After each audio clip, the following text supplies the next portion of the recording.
आज पढ़ते हैं एरर क्या होता है, तो उसके कितने टाइप होते हैं, ठीक है? फिर उसके बाद प्रिसिजन क्या होता है, एक्यूरेसी क्या होती है, ये दोनों के बारे में भी पढ़ेंगे। दोनों में अंतर क्या होता है, इसके बारे में भी पढ़ेंगे। और एरर क्यों ज़रूरी है, इसको कैलकुलेशन करनी, ये भी पढ़ेंगे, ठीक है? और अगर टाइम परमिट करेगा तो प्रोपगेशन ऑफ एरर भी देखेंगे हम कि एरर प्रोपगेट कैसे होता है। प्रोपगेट का मतलब कि बढ़ता कैसे है एरर। ओके, जैसे अगर एक चीज में एरर आ गया तो उसका जब हम उसी चीज को लेके आगे बढ़ते चले जाते हैं तो वो कैसे प्रोपोगेट होता जाता है, ठीक है? तो टाइप ऑफ एरर से स्टार्ट करते हैं सबसे पहले। एरर क्या होता है, अगर हिंदी भाषा में बोलूं तो इसका लिटरल मीनिंग होता है, एरर मतलब क्या है, गलती, राइट? मिस्टेक, गलती हो गया। एरर मतलब कि आप के एरर भी गलती ही है अगर हिंदी में हम बोलें तो। ओके, लेकिन इस ये एरर दो तरीके का होता है। ओके, जब हम फिजिक्स में एरर की बात करते हैं तो हम इसको बात करते हैं कैलकुलेशन के। ओके, कैलकुलेशन के पर्सपेक्टिव में हम एरर की बात करेंगे, ठीक है? इसमें कोई फिलॉसफी नहीं है। कैलकुलेशन जब भी हम करते हैं तो उसमें जो भी एरर आते हैं वो दो तरीके के एरर हो सकते हैं। एक तो होता है सिस्टमैटिक एरर और एक होता है रैंडम एरर। ओके, एक एरर होता है सिस्टमैटिक, एक होता है सिस्टमैटिक एरर और दूसरा एरर होता है आपका रैंडम एरर। ओके, यहाँ पे जो सिस्टमैटिक एरर है ये थोड़ा-सा ठीक-ठाक एरर है। ठीक-ठाक एरर क्यों? क्यों मैं बोल रहा हूँ ठीक-ठाक एरर है? क्योंकि हम इसको ठीक कर सकते हैं। This can be fixed, okay? And this cannot be fixed, cannot be fixed. We have to live with it, right? अब कैन बी फिक्स्ड और कैनॉट बी फिक्स्ड का मतलब क्या हुआ? आप किस चीज़ को कैसे फिक्स कर सकते हो भाई? अगर आपके पास कोई तकलीफ है, आप उसको फिक्स कैसे कर सकते हो ये बताओ? हुँ? हैरन, आपके घर में कोई दिक्कत हो रही है, आप उसको फिक्स कैसे कर सकते हो? आपके घर की टीवी नहीं चल रही है, फॉर एग्जांपल, दिस हाँ, is a problem, how can you fix it? Mechanic को बुला लेंगे। आप तो मैकेनिक को टीवी बुला लोगे, ये आपकी फिक्सिंग है, राइट? मैकेनिक कैसे फिक्स करता है? मैकेनिक भी है, उसको वो पहले प्रॉब्लम ढूंढेगा, फिर उसके एग्जैक्टली, बाद वो उसे फिक्स कर देगा। प्रॉब्लम ढूंढेगा, राइट? ये आपने बोला ना अभी, प्रॉब्लम ढूंढेगा। इसका मतलब क्या है, किसी भी फिक्स को जानने के लिए या किसी भी फिक्स को अप्लाई करने के लिए आपको प्रॉब्लम पता होनी चाहिए। समझ में आ रही बात? अगर आपको प्रॉब्लम नहीं पता तो आप उसका फिक्स नहीं निकाल सकते। एक मिनट रुकना। ओके, तो अगर हमें किसी भी एरर को या किसी भी प्रॉब्लम को फिक्स करना है तो हमें वो पहले प्रॉब्लम तो पता होनी चाहिए, तभी तो उसको फिक्स कर सकते हो आप। अगर आपको प्रॉब्लम ही नहीं पता तो आप फिक्स कैसे करोगे उसको?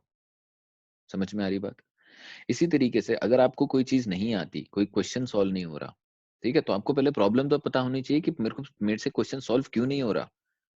तभी तो आप उसका फिक्स के लिए काम कर सकते हो। बस हो नहीं रहा, पता नहीं क्यों नहीं हो रहा, लेकिन हो नहीं रहा, ये कोई मतलब नहीं होता और ये कोई अप्रोच नहीं हो सकती, राइट? इसी तरीके से सिस्टमैटिक एरर वो एरर होते हैं जो फिक्स हो सकते हैं, मतलब हमें उसका कॉज पता होता है, राइट? उसका कॉज नोन है उसका कि वो क्यों हो रहा है। जैसे एक छोटा सा एग्जांपल देता हूँ, जैसे आप एक मशीन से तोल रहे हो, ठीक है? और वो वेइंग मशीन है, और वेइंग मशीन जब आप जीरो पे वेइंग मशीन जब जीरो पे होनी चाहिए तो वो जीरो पे नहीं है, वो आपके 10 पे है ऑलरेडी। यहाँ पे जीरो नंबर पे होनी चाहिए वो, लेकिन आपकी मशीन में दिक्कत है और वो मशीन 10 का पॉइंट दिखाती है। जब कुछ भी नहीं होता उस पे तो भी वो 10 का पॉइंट दिखाती है। फिर आप उस पे चढ़ गए, आप उस पे चढ़ गए तो आपका वजन उसने दिखाया 80 किलो। तो क्या वजन 80 किलो है? नहीं, 10 किलो ज्यादा बता रही है मशीन। तो आप ऑटोमेटिकली अपने एरर को फिक्स कर लेते हो और बोलते हो कि नहीं, ये 10 केजी का है, एक्चुअल रिजल्ट 10 केजी है, 80 नहीं है।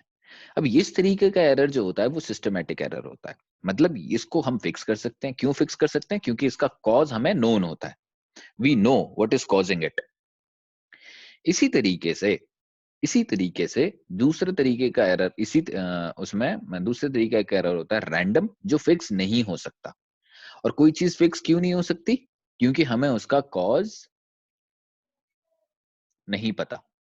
Cause is unknown, we don't know what is causing it.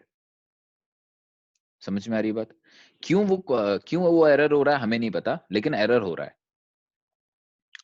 तो ये होता है रैंडम एरर, जो फिक्स नहीं किया जा सकता।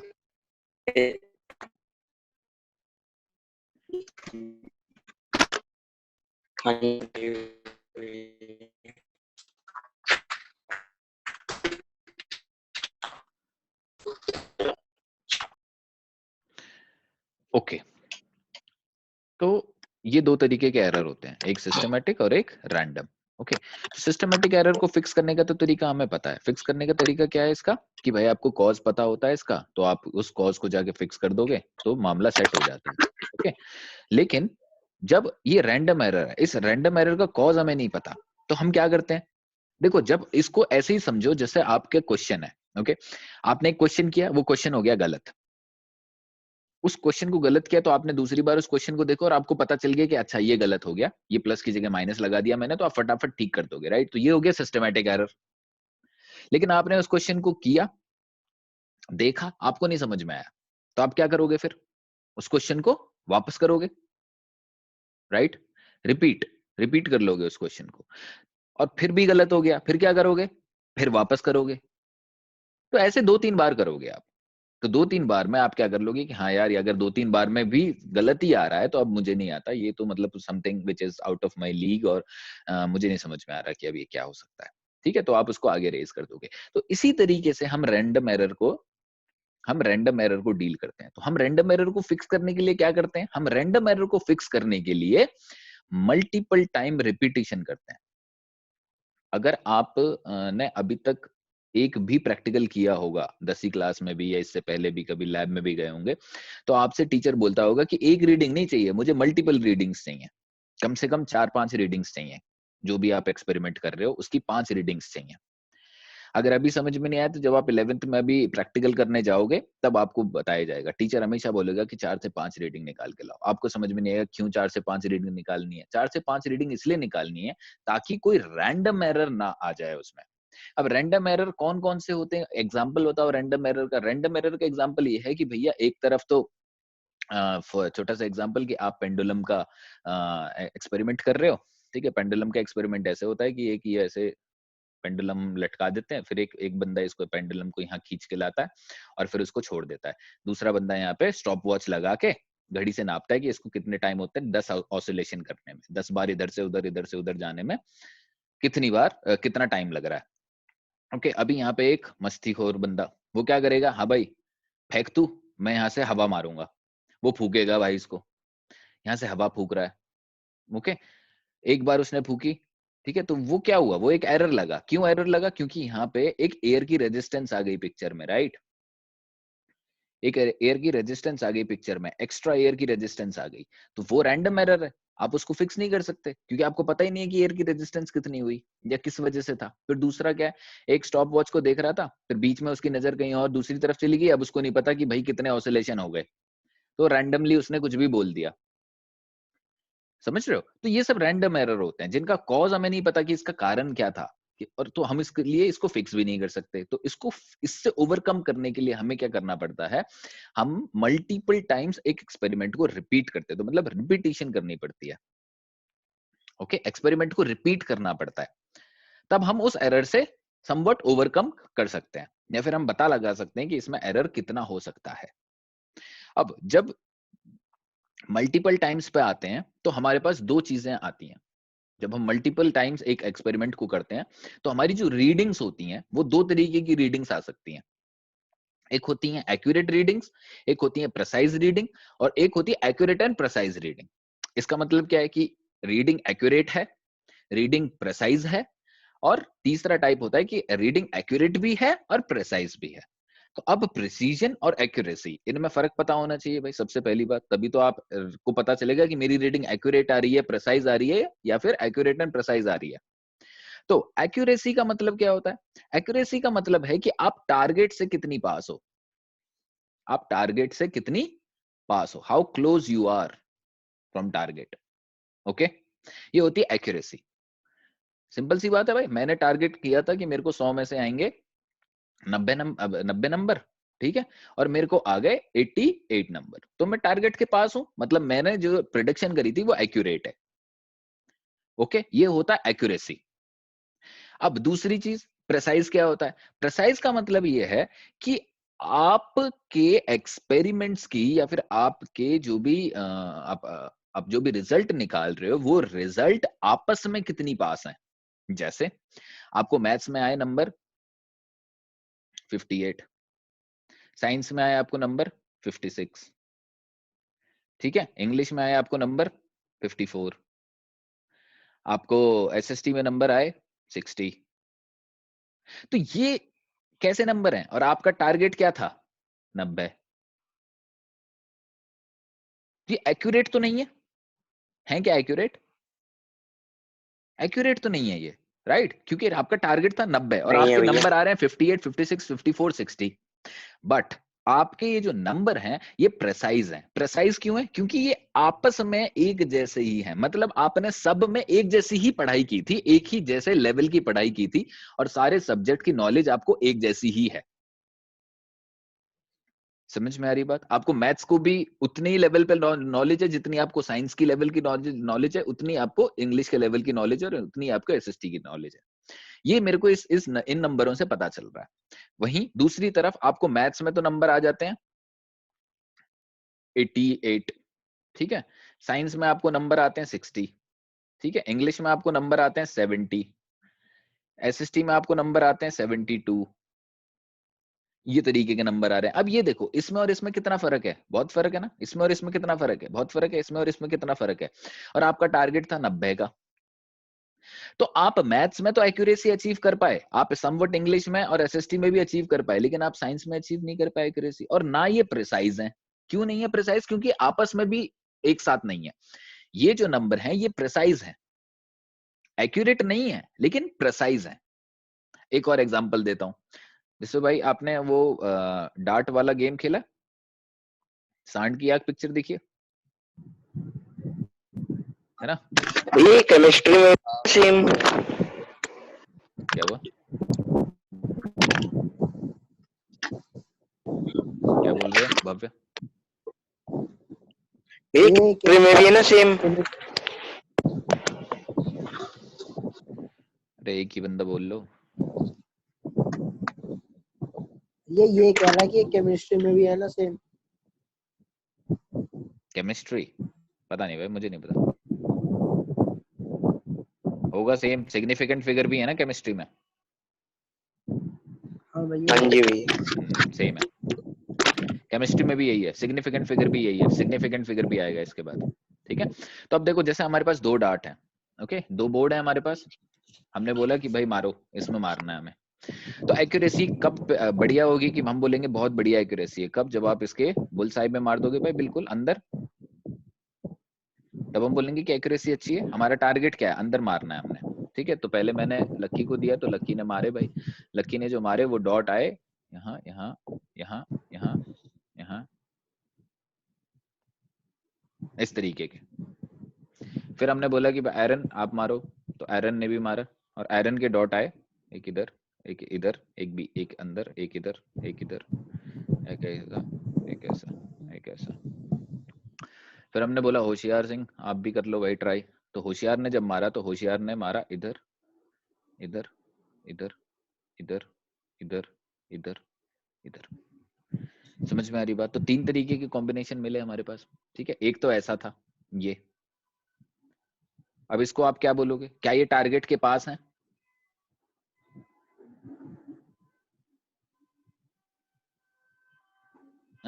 क्या ये टारगेट के पास है? और क्या ये नहीं आपस भैया। में पास है? तो टारगेट के पास भी नहीं है ये, और आपस में पास है, लेकिन ये लोग, ये सारे आपस में पास हैं, राइट?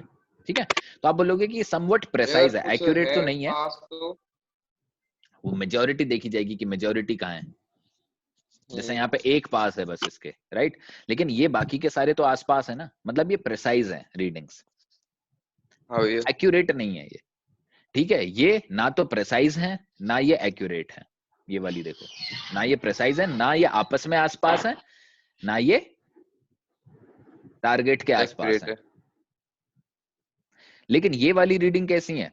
ये वाली जो कॉम्बिनेशन है ये कैसा हुआ? ये टारगेट के भी पास है और आपस में भी पास है, तो एक्यूरेट भी है और प्रेसाइज भी है। तो आप किसी भी रीडिंग को एक्यूरेट कब बोलोगे? जब वो टारगेट के पास होगी। और प्रिसाइज कब बोलोगे? जब वो आपस में भी पास होंगी।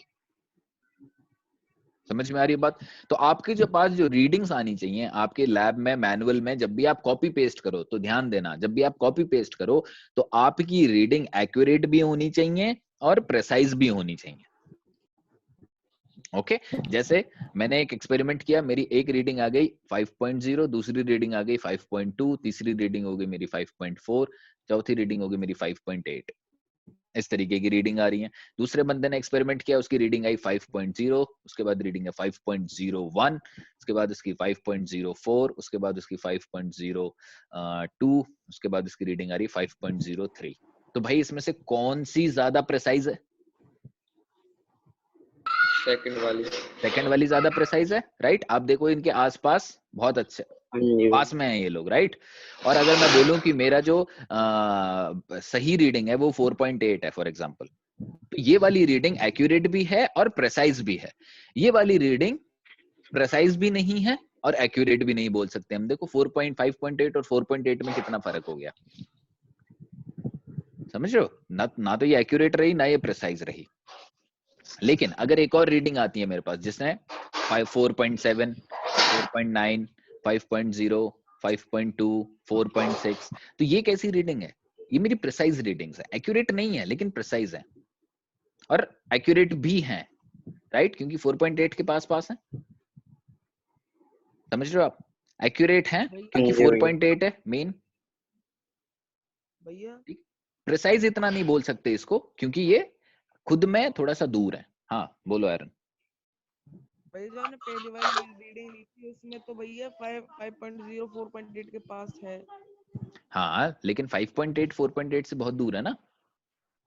अच्छा, एक की वजह से ही वो पूरा खराब नहीं हो एक गया की है। वजह से नहीं, ट्रेंड देखो आप, 5.0, 5.2, 5.4, 5.8 बढ़ता ही चला जा रहा है ये। अच्छा सिर्फ एक रीडिंग आपके पास है बस, बाकी सारी हाँ रीडिंग दूर है, ठीक है। राइट? और वो बढ़ती चली जा रही है और आपस में भी ये पास नहीं है, तो ना तो ये प्रिसाइज है, नॉट ना ये प्रिसाइज, नॉट एक्यूरेट, एक्यूरेट भी नहीं है। ये वाली कैसी है? ये इसके कंपेयर में प्रिसाइज नहीं है ना। हाँ आपस में भी तो नहीं है, देखो ना, जब आप प्रिसाइज बोलोगे तो ये आपस में ही कंपेयर की जाती हैं। ठीक है। ठीक है, ये प्रिसाइज है लेकिन इनको हम एक्यूरेट नहीं बोल पाएंगे इतना, नॉट दैट मच एक्यूरेट। ये वाली रीडिंग एक्यूरेट भी है और प्रिसाइज भी है। प्रिसाइज भी। समझ में आ रही बात? ठीक है, हाँ इसीलिए आपको बोला जाता है कि एक डेसिमल फिगर में नहीं निकालना है, ज्यादा डेसिमल फिगर तक जाना है आपको रीडिंग निकालते हुए, ताकि आपका प्रिसीजन सेट हो सके, अच्छा बने, राइट? जब आप मल्टीपल डेसिमल प्लेसेस में जाते हो तो आपका प्रिसीजन अच्छा होता है। एक्यूरेसी चाहे गलत हो रही हो लेकिन प्रिसीजन अच्छा है कि एक तो रीडिंग निकालेगा 5.0, एक रीडिंग निकालेगा 5.01, दूसरा निकाल देगा 5.005, राइट? ऐसी भी रीडिंग निकल सकती है, राइट? ओके, तो एक्यूरेसी और प्रिसीजन में फर्क समझ में आया? हाँ भैया। ठीक है, अब हम थोड़ा सा एरर के पास जाते हैं और, ठीक है? तो एरर जब हम पढ़ते हैं तो एरर अब निकालेंगे कैसे भाई? ओके, तो एरर हमारा दो तरीके का होता है। एक होता है हमारा एब्सोल्यूट एरर, एक होता है हमारे पास मीन एरर। ठीक है, अब आप बोलोगे कि भैया हम एक चीज बताओ, हम जो एरर है, तो एरर को निकालने के लिए एरर का मतलब क्या है कि deviation from the target, that is error, right? Target से कितना डेविएट हो रहा है वो आपका एरर बोला जाता है, कि आप टारगेट से कितना डेविएट हो गए, दैट इज एरर। ओके, मेरा टारगेट था 4.8 लेकिन मेरी रीडिंग आ गई 5.2, तो इतना एरर है मेरा। कितना एरर है, दोनों को माइनस कर दूंगा, वो एरर है मेरा। समझ में आ रही बात? हाँ भैया। ओके, तो ये डेविएशन फ्रॉम टारगेट होता है एरर का मतलब। ओके, अब देखो एक चीज बताओ कि अगर मेरे को टारगेट नहीं पता, मुझे नहीं पता कि टारगेट क्या है, फॉर एग्जाम्पल मैं सबसे पहले नया एक्सपेरिमेंट कर रहा हूं तो I don't know what should be the value of it, तो मैं क्या करूंगा? मैं जितने हो सकता है उतने ज्यादा टाइम्स एक्सपेरिमेंट को परफॉर्म करूंगा, मैं उतनी ज्यादा बार एक्सपेरिमेंट को करूंगा, और उसके बाद क्या करूंगा, मैं जितनी भी मेरी वैल्यूज आएंगी उनका क्या निकाल लूंगा, मैं मीन। 10th क्लास में पढ़ा था ना आपने, mean median mode, right? Stats पढ़ते हैं। तो मीन निकालने का फायदा क्या होता है? मीन निकालने का फायदा होता है कि जब आपको कोई चीज पता नहीं है कि इसकी सही वैल्यू कितनी है, तो आप क्या करते हो, आप जितने भी आपके पास रैंडमली नंबर्स प्रेजेंट हैं, आप उनका मीन निकाल लेते हो, और उस मीन को आप बोल लेते हो कि ये इसकी टारगेट वैल्यू होनी चाहिए थी, जो कि नहीं हुई। समझ में आया? जब अब एक और चीज, जैसे कुछ बच्चे शाने हैं, कुछ बच्चे क्या बोलेंगे कि भाई हमने तो कोई टारगेट बनाया ही नहीं था, 10वीं क्लास में हमने कोई टारगेट नहीं बनाया था कि मेरे को 90 नंबर आने चाहिए, कि मेरे को इतने नंबर आने चाहिए। तो जब टारगेट ही नहीं होगा तो मीन एरर ही नहीं पता चलेगा कि भाई डेविएशन कितना हुआ था पढ़ाई में, है कि नहीं? तब क्या किया जाता है, तब ये निकाला जाता है कि फॉर एग्जांपल आपको नंबर आए हैं, एक में आया आपको 88, ठीक है, सब 100 में से आ रहे हैं, ठीक है, एक में आया आपको 70, एक में आया आपको 85, ठीक है, एक में आया आपको 75, इतने नंबर आ गए आपको फॉर एग्जांपल, इस तरीके के। अब मैं पूछूंगा तुमने टारगेट कितना अचीव किया था, ताकि मैं मेरे को पता चल सके, राइट, कि तुम कितना डेविएट कर गए, कितना एरर है तुम्हारे नंबर्स में। अब बोलोगे भाई हमने नहीं पता था, हमने कोई टारगेट ही नहीं लगाया था, पर एरर तो फिर भी निकालना है मुझे, तो मैं क्या करूंगा, मैं इन सारे नंबर्स का मीन निकाल लूंगा, ठीक है। और मैं ये बताने की कोशिश करूंगा कि इन सारे नंबर्स का जो भी मीन वैल्यू थी, उसमें से इंडिविजुअल नंबर को माइनस कर दूंगा, वो डेविएशन हो गई। समझ में आ रही बात? वो डेविएशन हो गई, राइट? डेविएशन ऊपर की तरफ भी हो सकती है, नीचे की तरफ भी हो सकती है। भाई मेरे को लाने थे 70 नंबर, पर मेरे को आ गए 80 नंबर, ये भी तो एरर है। अरे समझ में आई बात? मैंने 70 सोचे थे पर मेरे को 80 आ गए, वो एरर है, लेकिन उस एरर को हम माइंड नहीं करते। समझ में आ रही बात क्या बोलना चाह रहा हूं मैं? अगर मैं आपसे पूछूं कि भैया आपको कितने नंबर आने हैं, तो आप बोलोगे भैया मेरे को ना 80% नंबर आ जाएंगे। मैं बोलूंगा पक्का 80% आ जाएंगे? बोले भैया 5-10 ऊपर नीचे कर लो। अब ये जो 5-10 ऊपर नीचे करवा रहे हो आप, ये क्या है? ये डेविएशन है, एरर। ये डेविएशन है ना, राइट? अब ये डेविएशन क्या होता है? वही एरर होता है। तो बोला कि भैया 5-10% का एरर आ सकता है, मतलब जो मैं बात बोल रहा हूँ उसमें 5-10% का ऊपर नीचे आप मान लेना, उसमें मेरे को मतलब ये मत बोलना कि ये तूने तो बोला था 80, तेरे को तो आ गए 75। तो 75 में भी कुछ नहीं बोलोगे आप, और 85 में भी ज्यादा कुछ नहीं हो गया आप। 85 भी आ सकते हैं, 75 भी आ सकते हैं, दोनों तरफ चलो तो प्लस माइनस चलता है। तो ये डेविएशन है, राइट? अब इस डेविएशन को हम अब डेविएशन निकालना मतलब हमें एक टारगेट चाहिए। अब अगर टारगेट हमें गिवन नहीं है तो हम क्या करते हैं, जितने भी नंबर आए हैं उसका मीन निकाल लेते हैं, ठीक है। अब यहाँ पे मीन कैसे निकालते हैं बताओ? Sum of observation upon number of observation. Very good, sum of observations upon number of observations, Number of observations. Number of observations, right? अब यहाँ पे कैसे निकालेंगे हम सम ऑफ ऑब्जर्वेशन? मतलब 88 प्लस 70 प्लस 85 प्लस 75 75. अपॉन में 1 2 3 4, 4. 4 राइट? आ रही बात समझ में? अब सबको प्लस कर देंगे भाई, क्या होगा? 5 5 10 और 8 18, राइट? और 7 7 14, 14 और 8 22, 22, 310 भैया. हाँ 22 और 8 इसी बनेंगे। हाँ 32, 32 होगा ना? नहीं, वो वापस 14 14 और 8 22, 22 और हाँ 310, 318 है। राइट? 318 अपॉन में 4, इसको डिवाइड कर लो भाई, 31 है मतलब 7 से, हाँ हाँ भैया. 7 7 चौक 28. 28 28 38 38 9 जा 9 जा. 36, मोटा मोटी 79 पकड़ लेते हैं, ठीक है। हाँ तो 79 आ गया मेरा मीन। अब डेविएशन देख लो। अब डेविएशन देखना है हमें, तो डेविएशन कितना है, मतलब आपको मीन से, ये भी चीज आपने पढ़ी है, स्टैंडर्ड डेविएशन पढ़ा है कि नहीं? शायद नहीं पढ़ा। हाँ नहीं पढ़ा तो शायद पढ़ोगे अभी 11th क्लास में, अगर अभी तक नहीं पढ़ा तो। डेविएशन पढ़ा है आप लोगों ने। डेविएशन कैसे निकालते हैं? हाँ तो डेविएशन कैसे निकालता हो? पहले मीन निकाल लेते हो, फिर उसके बाद हर एक आउटकम्स को उसमें से माइनस कर देते हो, राइट? तो अब यहाँ पे डेविएशन कैसे निकलेगा बताओ? आपका 79 है ये, मतलब 88 माइनस 79, 70 माइनस 79, 85 माइनस 79, 75 माइनस 79, ये डेविएशन है आपका। आगे बात समझ में? माइनस में जाएगा इसको ये। अब देखो, हाँ यहाँ पे भव्य ने बोला कि भैया ये तो माइनस में आ रहा है। माइनस में डेविएशन, देखो डेविएशन क्या होता है? डेविएशन मतलब रास्ते से कितना भटके आप, रास्ते से लेफ्ट साइड में भटके या लेफ्ट रास्ते से राइट साइड में भटके। लेफ्ट साइड और राइट साइड आपको माइनस बताता है। फिजिक्स में माइनस, देखना मैं बता रहा हूं आपको, फिजिक्स में माइनस का मतलब सिर्फ डायरेक्शन होता है, ठीक है? इस चीज को दिमाग में उतार लो, फिजिक्स में माइनस का मतलब सिर्फ डायरेक्शन होता है। तो अगर 70 में से, मतलब अगर 88 में से 79 को माइनस कर रहा हूं मैं और मेरे को प्लस वैल्यू आ रही है, और वहीं मैं 70 में से 79 को माइनस कर रहा हूं और मुझको माइनस वैल्यू आ रही है, इसका मतलब कुछ नहीं है। इसका मतलब कि एक डेविएशन तो ऊपर की तरफ है और एक डेविएशन नीचे की तरफ है। डेविएशन, डेविएशन जो है वो हमेशा पॉजिटिव ही रहता है, मतलब हमेशा। आप, इसलिए मैंने बोला क्या, एब्सोल्यूट एरर, इसलिए हमने पहले ही बोल दिया था एब्सोल्यूट, इसलिए मैंने पहले ही बोल दिया एब्सोल्यूट एरर है वो। एब्सोल्यूट का मतलब क्या है कि हमें डायरेक्शन से कोई लेना देना नहीं है भाई, वो ऊपर गलत है या नीचे गलत है उससे कोई लेना देना नहीं है, पर वो गलत है, वो टारगेट हिट नहीं किया। और कितने से हिट नहीं किया? यहां पे कितने से हिट नहीं किया उसने? 9 से, राइट? यहां से भी कितने से हिट नहीं किया उसने? 9 से। यहां पे उसने हिट नहीं किया ऊपर की तरफ से, यहां से नहीं हिट किया उसने नीचे की तरफ से। समझ में आ रही है?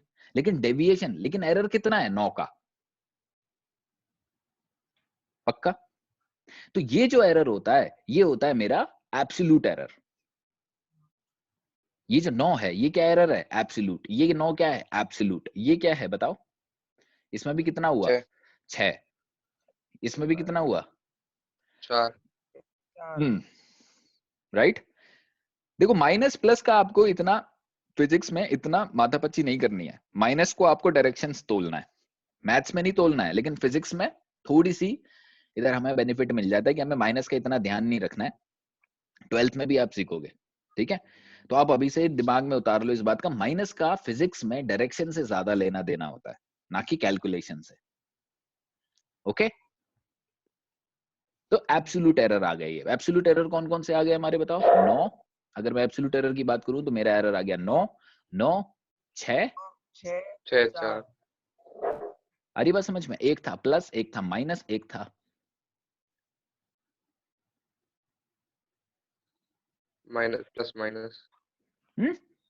राइट? अब अगर मैं इसको एब्सोल्यूट बोलूं तो एब्सोल्यूट का मतलब क्या? मॉड लगा दूंगा मैं सबके आगे, राइट? हाँ मैथ्स भैया। तो यही बोलता है। अगर मैथ्स में रिप्रेजेंट करना है मतलब एब्सोल्यूट बोल दूंगा मैं, एब्सोल्यूट बोल दूंगा मतलब मॉड लगा दूंगा आगे। मॉड लगा दिया मतलब अंदर के पॉजिटिव साइन वैल्यू की आएगी। कोई वैल्यू नहीं रह जाती, तो सिर्फ मेरे को मैग्नीट्यूड चाहिए। 9, 9, 6, 4। अब ये भी तो एरर भाई बिखरा हुआ आ गया। अब कैसे बताऊं मैं? तब एक और टर्म आती है absolute mean error. Absolute mean error मतलब क्या है कि जो भी आपके एरर आए, हुए का मतलब क्या? मतलब हाँ बिखरे हुए का मतलब क्या हुआ इसके अंदर? क्या बोल रहा है एरर? समझ में नहीं आया। भैया आपने कही थी कि ये एरर सही नहीं है इसके अंदर, मतलब जो वो आया डेविएशन करके, जो हमारा एब्सोल्यूट करके जो एरर आया, ये मतलब ये बिखरा हुआ है, डिस्ट्रीब्यूटेड है ना। एक जगह तो 9 है, 9 है, 6 है, 4 है। कितना एरर लूं मैं? जैसे मेरा टारगेट था, टारगेट कितना लिया मैंने? टारगेट था मेरा 79 का। अब मैं आपसे बोल रहा हूँ कि 79 में कितना एरर है? आप क्या बोले? 9 का एरर है या 6 का एरर है या 4 का एरर है? अच्छा समझ में आ रहा है? तो एरर भी तो हमें मीन चाहिए। अच्छा। जैसे हमने टारगेट को मीन किया, वैसे ही एरर को भी मीन करना पड़ेगा भाई। अगर मैं आपसे पूछ रहा हूं कि आपको कितने % नंबर आएंगे, आप हिसाब लगा दोगे, अरे यार मैंने पूछा परसेंटेज, तो आप बोलोगे मैथ्स में तो अच्छे आ जाएंगे, लेकिन इंग्लिश का पेपर तो खराब गया, एसएसटी तो आती ही नहीं थी कभी से, तो मोटा मोटी मैथ्स तो संभाल लेगा, लेकिन एसएसटी और इंग्लिश तो मार देगा। साइंस तो बस नैया पार होगी। तो मैं चौड़ में नहीं बोल दूंगा 90%। क्यों? क्योंकि मुझे पता है दूसरे सब्जेक्ट मेरी मार देंगे। तो मैं क्या बोलूंगा? मीन, एक मीन निकालूंगा। मैं बोलूंगा भैया 70 आ जाएंगे। ये जो 70 मैंने दिमाग में लगाया वो मैंने मीन कैलकुलेशन किया, राइट? वो टारगेट मैंने कैसे बनाया? वो मैंने मीन करके बनाया कि मैथ्स में तो 90 आ रहे हैं, लेकिन इंग्लिश में आपको मेरे को 60 ही आ रहे हैं। हाँ, समझ रहे हो? तो ऐसे आप कैलकुलेट करके एक परसेंटेज देते, एक नंबर देते हो सामने वाले को, फिर वो और पूछता है कि पक्का, फिर आप बोलते एरर, राइट? फिर एरर पे आ जाते हैं बात। तो ठीक है, एरर में ऐसा है कि चलो मैथ्स में मेरे को 80 आ रहे थे, पर वर्स्ट केस 75 तो कहीं नहीं गए। ऐसे कैलकुलेशन होती है ना। अब ये जो 5 का डेविएशन आया, ये एरर है ना। ऐसे ही आप सबका एरर निकालोगे। इंग्लिश में आ गया, इंग्लिश में आपको आने हैं 60, लेकिन बोला नहीं यार हैंडराइटिंग अच्छी है तो क्या करेंगे मैडम, थोड़े बहुत नंबर मिल ही जाएगी, तो 65 तो आ ही जाएंगे। यहाँ पे आप 5 बढ़ा रहे हो। समझ रहे हो? तो अब ये जो 5 बढ़ रहा है, 5 घट रहा है, और उसके बाद कभी 7 घट रहा है या फिर 7 बढ़ रहा है, अब इसका क्या करना पड़ेगा आपको? इसका भी एक मीन वैल्यू देनी पड़ेगी। भैया मोटा मोटी आप लगा लो 5% ऊपर नीचे, मान लो एरर। अब ये जो 5% आए हैं, जरूरी है कि हर सब्जेक्ट में 5% का ही एरर रहा होगा?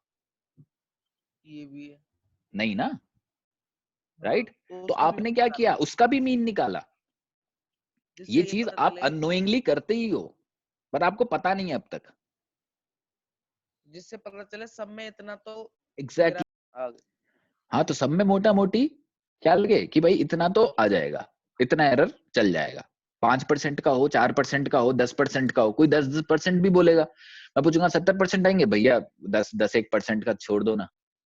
तो 10% एरर इज ह्यूज, राइट? लेकिन उतना नहीं हाँ, छोड़ा जा सकता। बहुत ज्यादा। ओके, तो लेकिन बोलने में क्या जाता है, इसीलिए तो भी क्या है, ये मैं आपके इसका मीन निकालूंगा, एरर्स का भी मीन निकालूंगा, और एरर्स हाँ, का भी मीन निकालने का तरीका तो वही है भाई, 9+6+4 अपॉन में 4 3% आ जाएगा। कितना हुआ ये? 10 28/4 19 7 आ जाएगा। 7 7 7 32 अपॉन में 4 30 32 28 10 28 आएगा। 19 यस 10 28 + अपॉन में 18 4 28 भैया, हाँ 7। 7 आ तो जाएगा। 7 का एरर आ गया। तो अब मेरी जो वैल्यू, 7 अगर मैं का आपको 4 बोलूं कि अब मुझे बताओ कि कितने परसेंट नंबर आएंगे आपके, तो आप बोलोगे भैया मेरे आएंगे 79% नंबर प्लस माइनस 7%। ये हो गया अच्छा, मेरा एक्यूरेट, बिल्कुल। अब इससे ऊपर नहीं सही है। निकलेगा मामला। समझ रहे हो आप? तो इससे इससे ऊपर कम भी नहीं नहीं जाएगा। आएगा, इससे ज्यादा भी नहीं मतलब आएगा। 79 के आसपास आएगा मामला। और कितने आसपास आएगा? 79 से 7% ऊपर भी चढ़ सकता है भैया, और 79 से हाँ, 7% नीचे भी गिर सकता है 7% भैया। नीचे। तो मतलब इससे नजारा 72 की ये रेंज से नजारा लेके और 70 79.7 76 76 76 सॉरी इसकी 86 रेंज में 88 आएगा मेरा। 86 86 86 सॉरी 86 86 86, 79 प्लस करेंगे 7 हाँ हाँ हाँ, 86। तो इस रेंज में ही रहेगा मामला, इससे तो कहीं नजारा। जिससे नीचे कहीं नहीं जाएगा। आ रही है बात समझ में? तो आपकी जो भी प्लानिंग होगी फ्यूचर की, वो इस हिसाब से जाएगी। तो ऐसा आप कर लो अपने हिसाब से, मजा आएगा। मैं सही बता रहा हूँ, थोड़ा सा करो दिमाग में, थोड़ा सा करो तो आपको एक लोअर लिमिट पता चल जाएगी अपनी। देखो अपने साथ ईमानदार रहो कम से कम, हाँ, किसी के साथ रहो या मत रहो, अपने साथ तो रहो। जब अपने जहन में सोचोगे कि भाई कैसा मेरा पेपर हुआ है, वो आपसे बेहतर आपको कोई नहीं जान सकता, राइट? झूठ किसी से भी बोल लो, लेकिन अपने आप से थोड़ी बोलोगे। मैं करके आया हूँ 70 का, लेकिन मुझे पता है कि 50 ही आएंगे उसमें, मुझे तो पता है। हाँ, बोलने के लिए तो मैं 80 का भी करके आया हूँ, भैया पूछेंगे तो मैं 90 का भी करके आया हूँ, पर मुझे तो पता है, मेरे दिल को पता है कि 55 से ऊपर कहीं नहीं 50 आ रहे, हाँ, राइट?